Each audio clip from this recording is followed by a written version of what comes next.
በስመ አብ ወወልድ ወመንፈስ ቅዱስ አሐዱ አምላክ አሜን። ሰኔ 6 ዕለት ከእስክንድርያ ከተማ የሆነ መነኮስ አባ ቴዎድሮስ በሰማዕትነት ሞተ።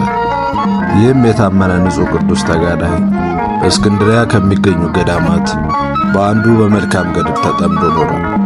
ታናሹ አርዮሳዊ ቆስጠንጢኖስ በነገሠ ጊዜ አርዮሳዊ ጊዮርጊስን በእስክንድርያ አገር ሊቀ ጳጳስነት አድርጎ ሾመው። ሐዋርያዊ ቅዱስ አትናቴዎስም ከመንበሩ አሳደደው። ይህንም አርዮሳዊ ጊዮርጊስም በማርቆስ ወንበር ላይ ሲቀመጥ ያንን ጊዜ አርዮሳዊና በእስክንድርያ ምእመን መካከል ታላቅ መተራረቅ ሆነ። ሃይማኖታቸው የቀና ብዙዎች ምእመኖች ክብር ይግባውና በጌታችን ኢየሱስ ክርስቶስ ስም ተገደሉ። ከዚህ በኋላም ይህንን አርዮሳዊ ጊዮርጊስ ስለ አባ ቴዎድሮስ እርሱ አርዮሳዊንን ተከራክሮ እንደሚያሸንፋቸው ከቅዱሳት መጻሕፍትን ማስረጃ በማምጣትና በማስፈረድ ያሳፍራቸው ነበር። ያን ጊዜም ይህንን መነኮስ አባ ቴዎድሮስን ይዘው በየአይነቱ በሆነ ሥቃይ እንዲያሰቃዩ ታዘዘ። እንዲህም አደረጉበት፣ ግን ምንም ጉዳት አልደረሰበትም።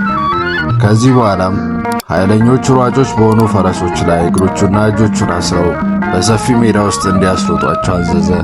ይህንንም አደረጉ። ሕዋሳቱ ሁሉ ተበጣጠሱ፣ ራሱ ተቆረጠች። እንዲህም ሆኖ ነፍሱ በእግዚአብሔር እጅ ሰጠ። 3 አክሊላትንም ተቀዳጀ። አንዱ ድንግልናውን ጠብቆ ስለ መመንኮሱ፣ ሁለተኛው ሃይማኖትም ስለ ማስተማሩ፣ ተከራክሮ መናፍቅን ስለመመለሱ፣ ሦስተኛው ስለ ቀናች ሃይማኖት ደሙን በማፍሰሱ ነው። ከዚህ በኋላም ምእመናን የተቆራረጡ የተበታተኑ ሕዋሳቱን ሰብስበው በሳጥን ውስጥ አደረጓቸው። በዚህች ዕለትም መታሰቢያ በዓሉን አደረጉ። እንደ ሌሎች ቅዱሳት ሁሉ የምስጋና ድርሰትን በሮማይስጥ ቋንቋ ደረሱለት። በጸሎት መጽሐፋቸውም ውስጥ ጻፉት። ለእግዚአብሔር ምስጋና ይሁን። እኛንም በቅዱሳኑ ጸሎት ይማረን፣ በረከታቸውም ትድረሰን ለዘላለሙ አሜን። ስንክሳር ዘወርኀ ሰኔ 6 ወስብሐት ለእግዚአብሔር።